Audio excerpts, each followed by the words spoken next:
Got me? Great. Okay. If you are in the narthex and want to come in for the session, now is your time. Come on into the sanctuary. That's right, Nathan, keep nodding.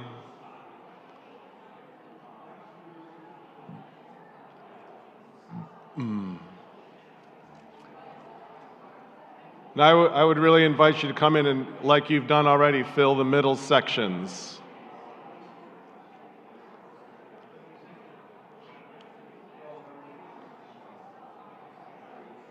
See, 1 coffee cup, 2 coffee cups, 3 coffee cups. All right.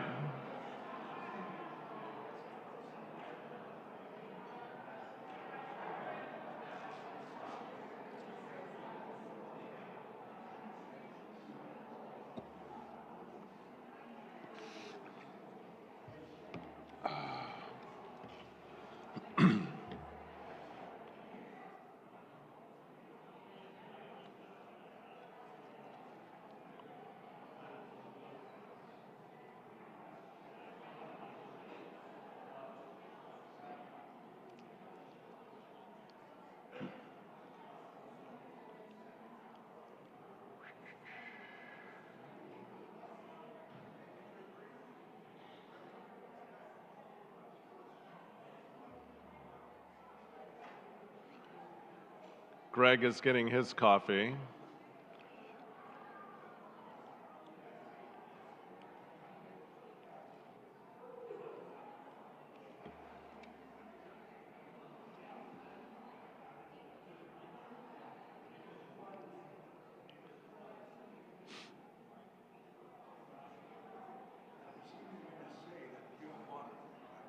That what? You have water in there, right? Yeah, that's right.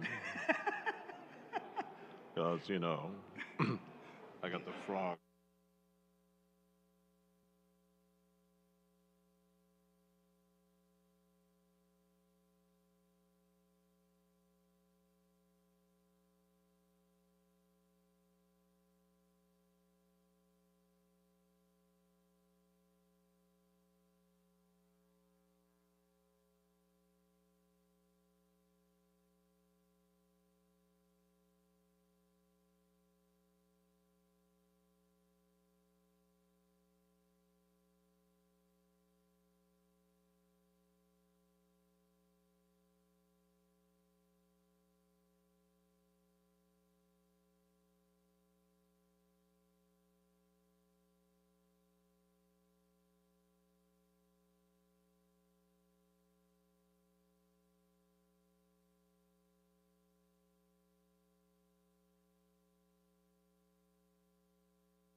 Okay.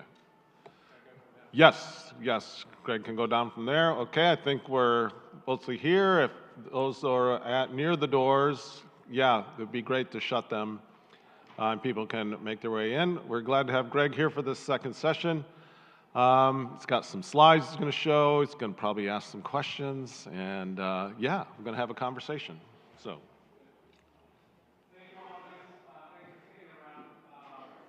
To be a dialogical kind of session, so I hope that if you have a question, you'll ask. Let me just be really clear. So this is called Trends in Thriving Congregations. It's not intended to be like a playbook, right? This is not like you do this, then you do this, and then you do this, and hey, you're guaranteed success. What this is me. I put together thoughts as I've worked with congregations. So like I said before, well, let me give you a little more background on me, just so you have a little more context.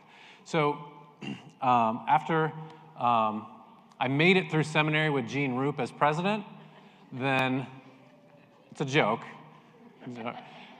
So I went to Bethany Seminary, and along the way, I was a student pastor at Prince of Peace congregation in Southern Ohio. I also worked with congregation out in Arizona, Church of the Brethren congregation there. Now it's known as Circle of Peace. It's a really thriving congregation, doing great stuff now. Was there for a while as well. Went to Brazil. You heard a little bit about that this morning. Did some anti-racism work in the Church of the Brethren as well for the denomination. Worked in the Church of the Brethren Washington office for 3 years. And then, actually, I got the timing a little messed up, but when Karen and I were in Brazil and we were looking to come back to the U.S., when our term was up, I was looking to go back to Washington and go into nonprofit work. I was one of those people who was a never pastor, even when I was in seminary. So I would always say, you know, seminary's great, but I can't see myself actually using that in my career. So when we were done in Brazil, we were looking to move back to the U.S. So I was thinking, we'll go back to D.C. and I'll work in the NGO world, non-governmental world, or the nonprofit world. And then the E-Town Church of the Brethren, Elizabethtown Church of the Brethren, basically gave me a call and said, would you consider interviewing with us? And that was not even on my radar, just because I was young, I was in my early 30s, and E-Town is a large congregation like this, really vibrant congregation. But at the time, E-Town was going through a rocky patch, and it was a congregation in some crisis and in some conflict. And I thought, now that sounds interesting, right? I didn't want to go into pastoral ministry because I felt to me like I'd be bored. And so I thought, that sounds interesting. So I went to E-Town, and when they interviewed me, they said, how long, what do you see as a good length of pastor? I said, 7 to 10 years, 10 max. 15 years later, I transitioned out of that and started my own consulting company. So that's all to give you some context for how I've come to some of these conclusions here, how I've gotten to know congregations through the years. In those 3 years, I've worked with a number of congregations, congregations in the West, congregations in the Midwest, congregations in the East, congregations of all sizes as well, congregations with different theological perspectives. What you're going to see in this, there's no, and I know and I love your theological perspective here. There's no theological bent to this, right? In the sense that there's no do this, do that, have this theological viewpoint. It's more about how do you hone in and how do you articulate who you are as a congregation so that you can communicate to your community. That's one of the things that you'll see coming through in there. So that's the point of this. So I know that some of these things you're probably doing. This is not prepared specifically for this congregation, for this moment in time. But these are trends that I'm seeing, and that's why I want it to be dialogical. So if you see other stuff, I'm going to have some questions for you all. If you disagree with something, let's talk. That's great. Okay, let's go, because I think that will lead us to better places and better outcomes, and I think a greater insight overall. So go ahead and click through. So this is the way I often encourage congregations to think about their ministries, and at the heart of it is being really intentional about who you are as a congregation. I don't want to give anybody bad flashbacks to their junior high math classes, but I've got a Venn diagram here, right? So love the Venn diagram. And it was cool. I read your interim pastor's report. That's a Venn diagram that she put in there. That was impressive. Anyway, this is a simpler Venn diagram. So what you want to do is think about your vision and values, who you are as a congregation. Be who God has created you to be. Right? That's foundational to this congregation in and of itself. Be who you are as a congregation, right? So and know who you are as a congregation. What are your vision and values? Okay, so that's one part, that's one circle. The other thing is, what are the world's needs? And so when I say the world's needs, I mean both. What are the world's needs in terms of and I know you all are active in this, how do you feed the hungry? How do you house the homeless? How do you reach out to immigrants, documented or undocumented? Those kinds of needs. And also, what are the needs spiritually that people have? Right? Another way to think about that is, what refreshes you? What gives you hope here? Why has this congregation been meaningful to you?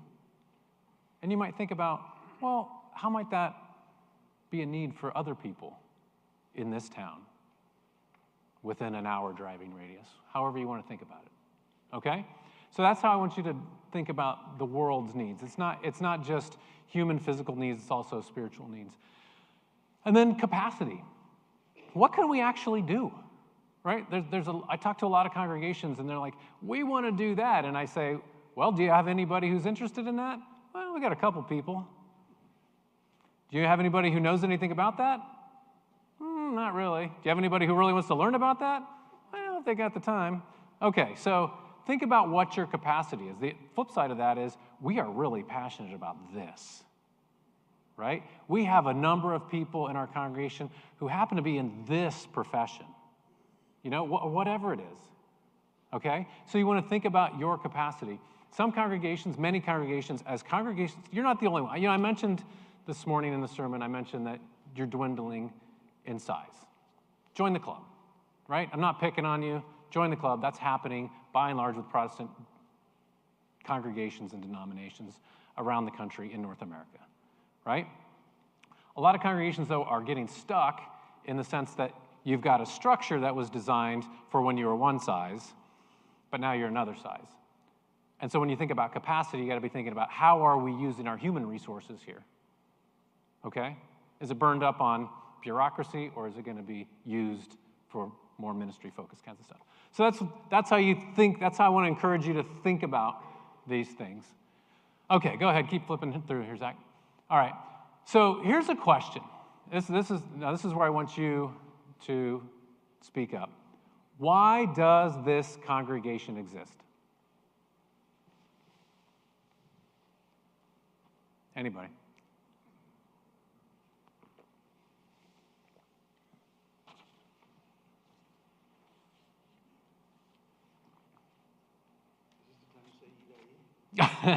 Yeah, this is an E-die-E question. He said, is this when we say E-die-E? Why does this congregation exist? To serve others? Good. Okay. Share community. I'll try to repeat, Sarah. One was to serve others. The other was to share community. What's that? Worship God. To worship God. To nurture one another? Is that what you said? Yeah. To share God's love. Learn what Jesus taught. Learn what Jesus taught. Good. Anything else? To be a brethren family. Say more about that. Unpack that a little bit. What does brethren mean and what does family mean? Well, for a lot of us, we grew up somewhere else, and it's really wonderful to have the Church of the Brethren here that we can be part of. Yeah. That becomes a family. Some of us have family at a distance. Yep. This becomes our family. Okay. So what you were saying, I'm assuming people who grow up brethren in other places gravitate or move here, then this becomes a family to you because it's kind of breathing the same air, right? A wonderful community of faith. Say again? Which centered? God-centered. We're God-centered. I think this goes along with what Marilyn said. For me personally, this provides a safe space to be with others who believe as I do. And you mentioned something about our church being an island. In this community, our church is an island.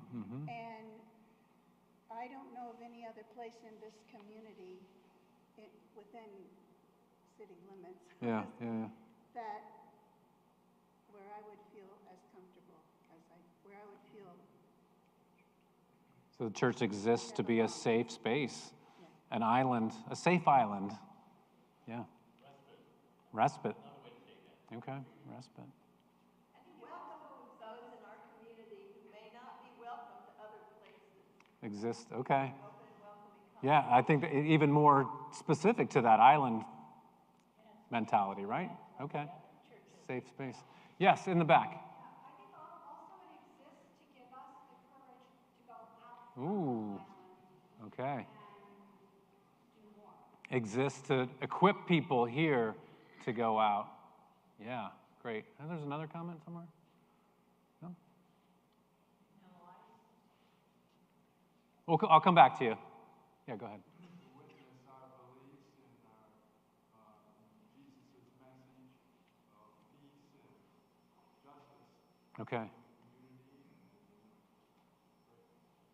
So it exists to be a witness to peace and justice in Jesus' way. Yeah, go ahead. I was going to say there's other churches in the community, but when I came to this church, I felt welcome. Okay. Huh. I was unknown, but then I made many friends and felt welcome here. I love it. Are you Brethren background? Pardon me? Are you from a Brethren background? I love that you two are sitting next to each other. That says a lot of good things, right? No, my background is Catholic. Yeah. Yeah. I love that both of you are sitting next to each other. Yeah. Great, but help to raise our children. Yeah. You exist to help raise. Ooh, let's play with that a little bit. Exist to help raise Up the next generation Up. with these values and faith Ah. and beliefs and that kind of So you exist to pass on Yes. something. Exist to be a supportive village. Yeah, good. You were going to say something? Nope. Okay. Okay. All right. So thank you. So in a perfect world, and maybe this will be you a year from now, somebody would say, "Why do you exist?" And there wouldn't be a 45-second pause. Right? Again, I'm just going to speak very plainly, right? Okay? There wouldn't be a 45-second pause. You would say, boom, boom, boom. Right? What's that? Okay, go ahead. All right. So the tip over the duct tape tip over there, right? Know your mission and create a tagline that's accurate and easily recalled so that you can share it with others. This gets at a lot of what you were talking about in terms of equipping yourselves so that the minute you're in community, the minute you're talking to somebody, you have something you can say, right, that will capture who you are succinctly. Okay? Does this make sense? Okay. So an example, I said I was pastor at the Elizabethtown congregation. We worked on our tagline, and we said at the beginning of every worship, and I'll tell you, we got nervous as pastor. I was like, aren't people going to get sick and tired of this? They didn't, much to my surprise. Elizabethtown Church of the Brethren, where we practice peace, service, and openness to all. Right? It says a lot in a very short amount of space. And it was accurate to who we were. Yeah. Hospitality, inclusion, service, reconciliation, compassion, justice. It's repeated every morning for us. Yes. I heard that. Yeah, so it makes me wonder, could you abbreviate? Just thought, right? So that it's just easy to flow. Yep. I may not have heard this, but to help each other through pain, struggle. To help each other to help each other through pain and struggle decisions. Yeah. Heal. Thank you. Okay. Can we get a microphone? We can't hear the other. Okay, sure. We get a microphone, Zach? Oh, he's already on it. Awesome. Yes, great idea. You'll run it. Thank you. As best I can. We got our very own Phil Donahue. I know my crowd. I can't say that in a crowd that's 40 or under. They would be like, "What are you talking about?" All right. Okay. So, and kind of snarkily, I said, if we don't know, why should anybody else care? So again, tips in thriving congregations. Many congregations say, come to our congregation, we're like a family. But if every congregation says that, so what? Idai. Right? Come to our congregation, we have a really good preacher. Yeah, that might mean a little more, but idai. Right? Okay. So why should anybody care if we can't articulate why we care? Okay? All right, next slide. Okay, so in terms of articulating your mission, here are some things to think about. We have to constantly be doing this because the world around us is changing, right? And that's an us, not a United States in there. just to be clear. All right, so we want to define distinctives. You all just did that in many ways when you talked about why you exist, right? So what makes this congregation unique? And even if it's going to rub some people the wrong way, why does it make you unique? Again, the more you can hone in on that, the more you're going to find people who are interested in becoming part of this community, right? In one way or the other, okay? So define your distinctives, and don't be afraid of them. The next is tell the story. So give a reason to care. So culture is changing. We know this. We know this because how many people in this room, and I hope you'll be honest, how many people in this room, let's say like I got on the plane yesterday. When I get on a plane, and when I was a full-time pastor, somebody would say, "What do you do for a living?" What did I say? Exactly, what did I say? Sometimes I would deflect the question. Sometimes I would answer it. Well, and when you're pastor, it's a little bit different because then you might end up in a 4-hour pastoral counseling session, which you're not looking for. But what you're more afraid of, my point here, is they'll be like, "Oh." Right? So when you get on a plane and religion comes up, or anywhere, right? When religion comes up, do you want to raise your hand and say, "Yes, I go to church"? You do? You do? Good. That's fantastic. So I thought you would say, "Well, we're a little hesitant because if I say I go to church, then they're going to think I'm like that church down the street, that white nationalist congregation." That's what it's like in my neck of the woods, anyway. Yeah, you're back here. Oh, you're sorry. Okay, go ahead. When I ask when I go to church, Yeah. and I tell them the church I go to, they respond, "Oh, the big church." So that's how you're known. Pardon me? Yeah, okay. Yeah, the big church. The big church. Super. Well, that's one way, because other comments are, "Oh, it's that church." Yeah. The one that is really liberal. You know. But if somebody asks me if I go to church, I say, "Yes, I go to an open and welcoming congregation, and we welcome everyone. Why don't you join us?" Yeah. Excellent. So part of what's going on here is every study that has come out for the last several decades has said that the trust in church, and pastors for that matter, is going down, down, down. And the number of people who do not identify with church is going up, up, up. The so-called nuns, right? When they ask people on a survey, "What religion are you? This, or this, or none of the above?" The number of nuns is going up and up and up. You also have that divided by demographics. I mean, I would think I'm curious about the demographics of those statistics, because where there's white nationalist congregations, maybe it's going up, up, up. I would be curious. Yeah, so not so much. It's more age-related demographically. And so younger folks, and younger folks more and more believe that people who go to church are more likely those white nationalists, right? Because the white nationalists have done a great job, a fantastic job, of helping to define Christianity in many ways, right? So watch the inauguration. Just seriously, like watch the inauguration through that lens. It'll be real. I am really curious to see how God is co-opted, and all administrations do that. But I think we're going to see it in a particularly aggressive way in this particular inauguration. Okay, all right. So what I was just mentioning here, cultural mistrust is real. Only 30. This is my favorite stat because I'm a sometimes pastor.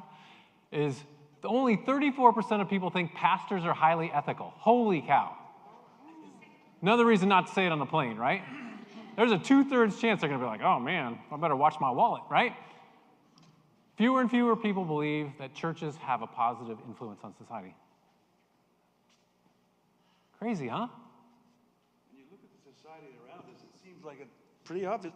When you look around us and you look at what's happening with the Christian nationalism and the change away from many of the values that we've been raised with for the last 300 years, it doesn't look like there's much influence that's positive. Yeah, yeah. So yeah, it's interesting. Okay, any questions on any of this before we move on? How are we doing on time, by the way? How much time do we have? I don't want to. 15, 20 minutes. Okay, thank you. All right, let's go to the next. Let's go to the next. That's just a slide about the nuns. We kind of talked about that a little bit. No, that's the right way. Keep going. So what we're doing here is we're going through each of those circles, right? So the first was vision and values. Why do you exist? Those are your vision and values. That's what I'm going to be asking you about in the interviews, right? So world's needs. What do people really need, and what will speak to them? Okay? So if I were to say to you, and I gave you a little preface of this earlier, what do you think the world's needs are in this community? Let's think about a 30-minute driving radius. In a 30-minute driving radius from here, what are the spiritual needs and what are the physical and human needs? Kind of basic human needs. Sense of value and purpose. A sense of value and purpose. That's more of a more of a spiritual need. What else? Yes, sir.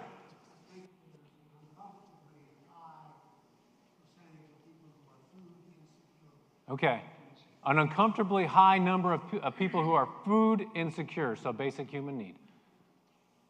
What else? What are other needs here? 30-minute driving radius. Housing insecurity. What else? Livable wage. Livable wage. What else? Community.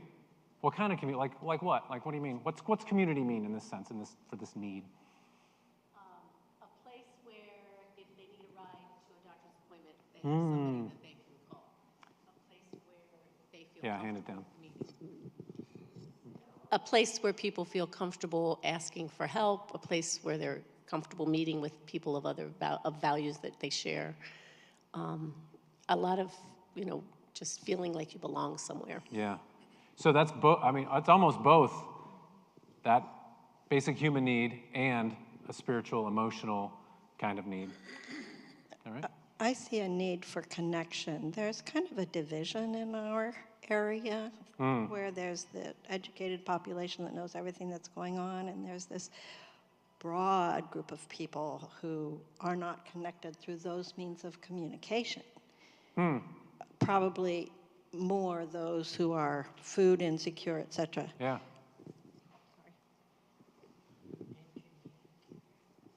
So do you mean that the highly educated are tending to stick with the highly educated? Right. Okay. There's a need for social and economic justice, as well as feeling socially accepted. Whether you're an immigrant, whether you're a family, gay, lesbian, trans, it doesn't matter. There's a real feeling of non-acceptance in this community. And I think that's one of the things that this church does well, obviously, but there needs to be a broader feeling of that. Yeah. So one of the ideas I think is really interesting right now is, and I'm interested in this because I'm not seeing it, and it makes me wonder. Part of just what I'm observing, and again, feel free to add to this, push back on it, because it's an idea I've been rolling around. With the most recent election results, it shows that there's this big group of people in the middle who we didn't know how they were going to vote, and they ended up voting, in this case, for Donald Trump, right? And we heard a lot of reasons why that might have been the case, right? And it wasn't always the reasons that I, as somebody who did not vote for Donald Trump, would give. Like, I kind of want to lump everybody in they're just this, or they're just that. I want to think the worst about them. But I think the polls and the studies post-election have shown us that there's this big group of people in the middle who could go either way, right?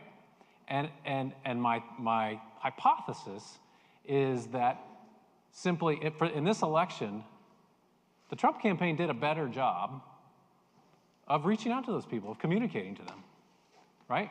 And I think this is a problem I think that conservatism usually feels on more solid footing, speaking and pulling people to conservatism, than progressives do in terms of reaching out and being evangelists. That's kind of what I'm talking about here, right? I know that's a conservative sort of trigger word, but being evangelists.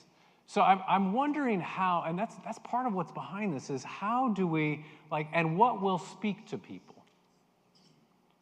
Right? I think sometimes we get stuck in wanting to be correct, right, in the orthodoxy of it. And so we're afraid to reach out to that middle because we're not quite sure how to do that without fear that we'll lose our orthodoxy. Did you stick with me through all that?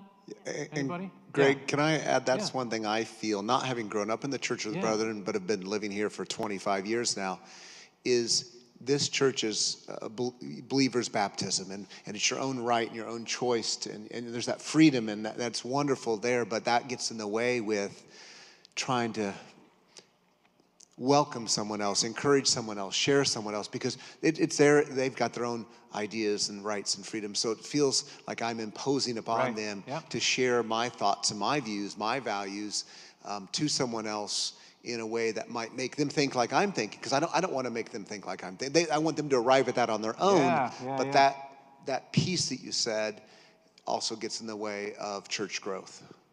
Well, in church growth, or even just, it's making me pause, and personally, to think about, what am I doing to change hearts and minds? Right? I guess I feel like that's part of my responsibility. Right? Even as a person, even as a follower of Jesus. So I think we've kind of given that up. I'm saying we now as progressive church. I think we have given that up for some reason. And I think it's time to reclaim it. That's just me. Anyway. Now I'm preaching again, sorry. Comments back here? Okay, wait for the mic.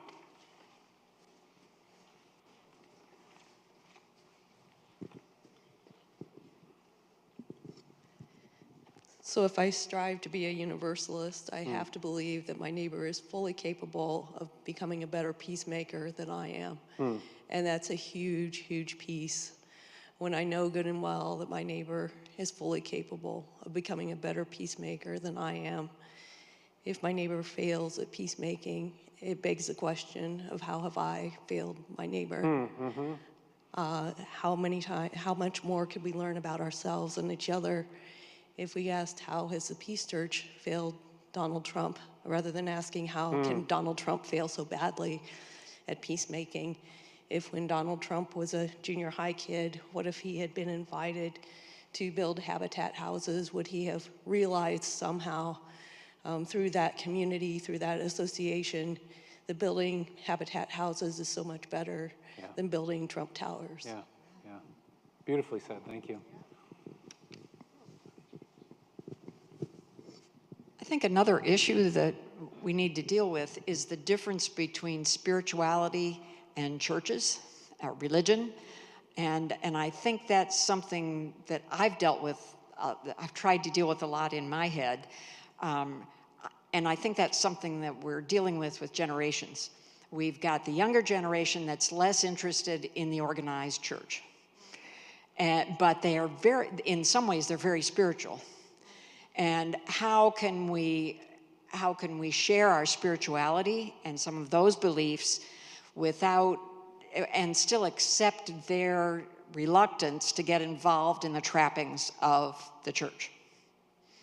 Again, well said. So, the little tip on the side is don't confuse means with message, right? And that's part of what I hear you saying is the means are just the way we do it, the way that we have inherited to do it. But let's not let that trip us up from communicating to that spiritual need that's there, right? I love this. There's lots of hands.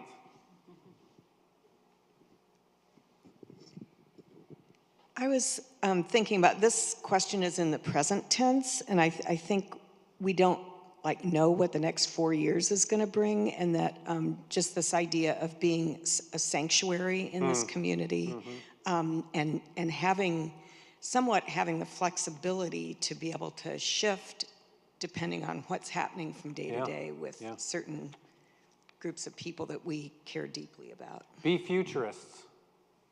No, seriously, like, spend time thinking about likely ways that it could go. You might be right, you might be wrong, but if you're right, you're going to be ahead of it. I think there's been a co-opting of love. In the last election was more about love of nation than it is love of or for neighbors. And and that, you know, there's still an attempt at trying to make that spiritual, that love of nation, but it's so faulty. It just falls flat for me. Saw some hand over here.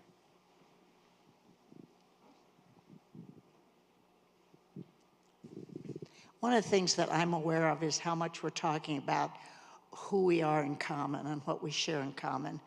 And I think, I think in some ways we make assumptions about what everybody else believes. Obviously, we choose to be a part of this community. We share values, but I think there's probably a broad differences in what we believe, the faith we have, or the lack thereof. What do you do in this congregation when there is, let's say, a cluster, the majority of people are centered in a certain place on a particular issue, but then there are some outliers? How does that work here? How do the outliers feel?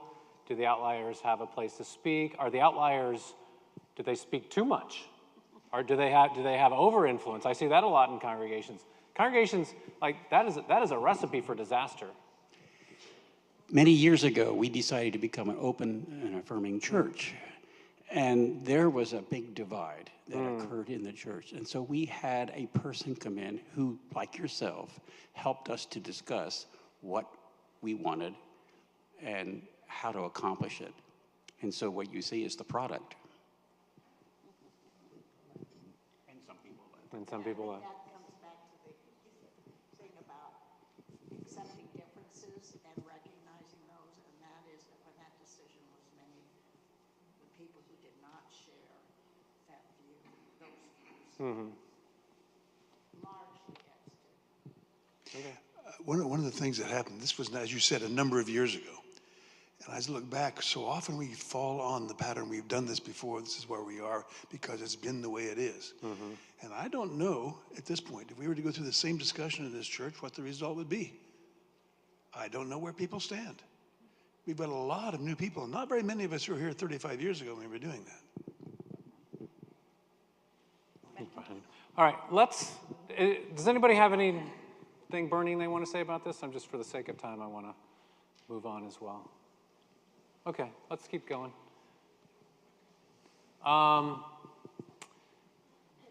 Yeah, I think, what time do we have till? Well, that depends when you're... Well, no, that doesn't, I know you all have stuff to do. I want to respect your time. Okay, so this is just, and I'll probably do some reporting on this as well. You know, in terms of congregations, this is just noting that a lot of congregations get burned out with that bureaucracy that I mentioned before, or have too many priorities. So my suggestion is have 3 to 5 priorities, main things that you're going to tackle, and you get really systematic about tackling those. Resisting analysis paralysis. I've worked with enough highly educated congregations like this one to know that oftentimes your fallback, when you bump into something that feels uncomfortable, or something where you know some people might disagree with it, is, oh, we need more data. All right, we need to do another study. We need to have another session. We need to call a guy like Greg in, right?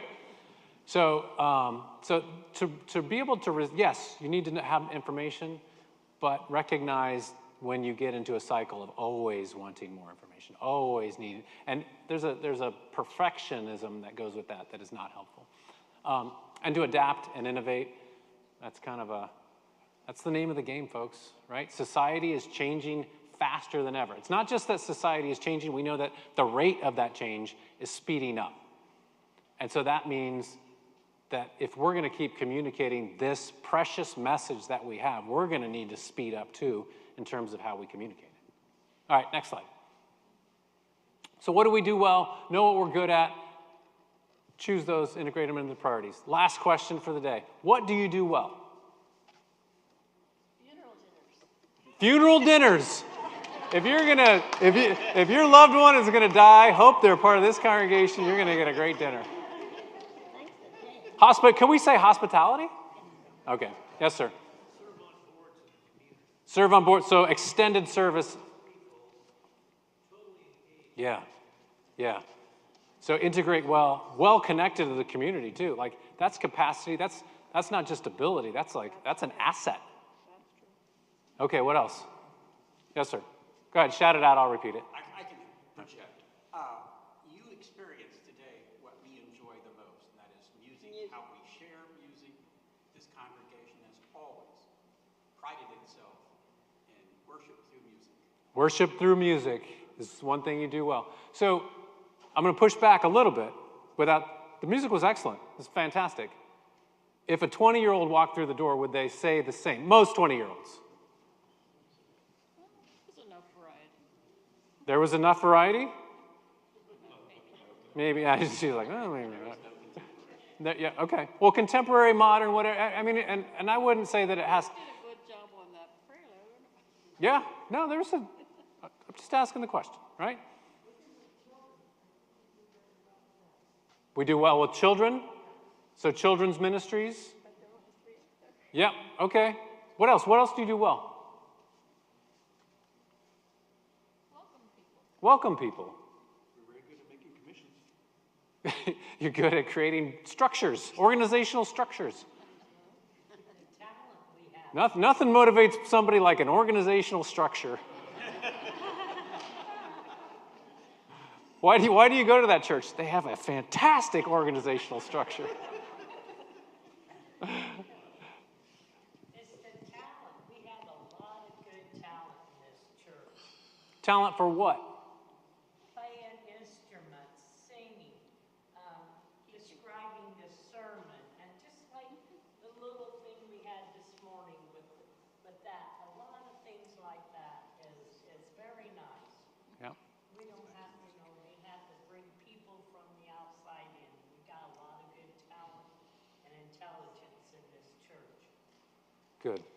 I think there's a core group who's very interested in witness issues, and the congregation as a whole responds well to those issues that are brought forth, that are issues of justice. I can't believe it took that long for that to come up. Like, that's how I know this congregation, like from afar. And you're awesome. Right? Okay, last slide, next slide. So, capacity, and again, I don't know if this is you or if this is not you, but what I see in a lot of congregations as ideas rise to the top, and you think, what do we do well? And people start to generate some enthusiasm. A lot of times what happens is even just one person might say, I'm a little uncomfortable with that idea, let alone opposed to it. Even just, I'm a little uncomfortable with that idea. And the idea, this is not an exaggeration, gets scrapped. Right? So how do we recalibrate so we say, that's why I call it a recalibration. When I was pastor, when I act as pastor, if I've got 75% of the congregation on board, I think, how do I get 85% on board? And then I think, how can I get 95% on board? And once I hit 95, I'm like, let's do it. The other 5% will suck it up. And they will. Right? And they will. Or they won't and they'll leave. Sorry, harsh talk, true confessions from pastor, but like that's what we need to do if we're actually going to move people along. And I think that's what, going back to our brethren roots, like I think we've distorted the notion of what it is to be a priesthood of all believers kind of church, and we feel like that means everybody has to agree on every single thing. If we read our history, we know that wasn't the case, right? Or may not agree, but we're committed to one another. And so even when I'm in that 5%, I'll go along. Okay, so stop trying to be everything to everybody. Don't be afraid to say, this is what we do, this is what we do well. If this floats your boat, let's go. All right? And to say no so you can say yes. regardless whether it's a business that I'm working with or a nonprofit that I'm working with. Nonprofits, though, have the hardest time saying no to people, right? Whether it's somebody they're serving, whether it's somebody on their staff. And there are lots of kind ways to say no, but we have to say no so we can say yes to other things, right? So one way to think about it is, how do you say no to the average so you can say yes to the excellent? Because a lot of times we end up saying yes to everything, and we end up doing a lot of things in a mediocre sort of way. Okay? So, what's that? Oh, you burn out. Yeah, you're doing too much. Okay, so I think my time is done. I do want to leave just a minute here, because I know I sped through a lot of that, and I know that probably you might not have had a chance to say something. So if you have a comment about any of this that you wish would have gotten in here, let us know. We'll get the mic to you. Or a question, whatever. Question for me or question for the group. On your last slide, the resistometer. Yeah. You know, the comment that came to my mind was, but we've never done it that way. And Idai. Yeah. And a thing that sticks in my mind is sometimes you just got to do first and ask for forgiveness later. Because when you do it, then people go, oh, well, that was different. That was kind of nice. Yep. Good. Thank you. Who else has a comment that they want to get in before we leave? I'm going to add in, sometimes tradition gets in the way with innovation. I don't know where this fits in, but one of the things I love most about this church is I don't know everyone, but as I look around, I see people living their life to reflect what they say they believe in here. And I really appreciate that, because I think that's part of what's wrong with young people.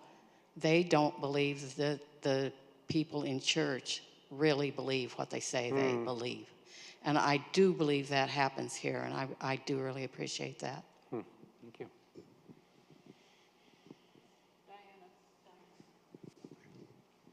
I would love especially to hear from somebody who we haven't heard from today, like Diana. Well, this is my second. Oh, sorry. Sorry. I broke that rule. Just to put things in historical perspective, since I've been around a long time in this church, and some of the rest of you have been too, but we are not strangers to people leaving because they don't like where we go. This happened in the 60s. We used to have 2 services on a Sunday morning because we had so many people. And we lost people when we came out against the war and the peace stance. And it happened again when we built our new building. There were people that didn't like the newness and even though it's a very simple building, it was still a lot,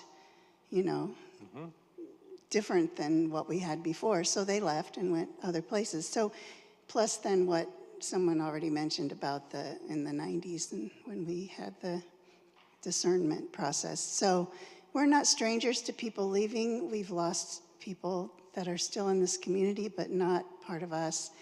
And it's sad, but it sometimes has to be that way in order to move forward, just like you said. Thank you. Anything else, anybody? Okay, well, thank you. You know the interviews are happening. That's been mentioned a couple of times. I've had a couple of people say to me that they're going to sign up for the Zoom. So let me just explain how that's going to work, because I do want to hear more from all of you. So the Zoom will be, you'll get a link in an email, and you can click on that link, and then I use a calendaring software, and then so you'll have some options, and hopefully we'll find a day that works for you and that works for me. You click on January 2nd, and up will pop 20-minute or 30-minute segments that you can then pick that work for you. So please don't say, well, I don't know how I'm going to schedule it, or I don't know if I have time. You can literally click on that link and see if anything suits you. Okay, and then we can go from there. How can you schedule that if you don't have that kind of device? I'm guessing Kayla could perhaps help through the church office to do that. Thank you for that question. Or just ask someone nearby you that looks like their technological skills are advanced enough to help coordinate. Terrific. There's one more.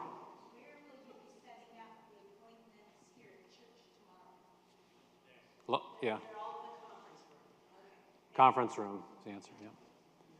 Thank you all. I really appreciate it. If you have any other questions, please be in touch with me. I'm not sure if my email address has been out there yet, but we'll get it out there, and you can contact me that way. Really appreciate it. Yeah, the conference room is past the library, so come in the front doors and slightly veer to the right. Yes.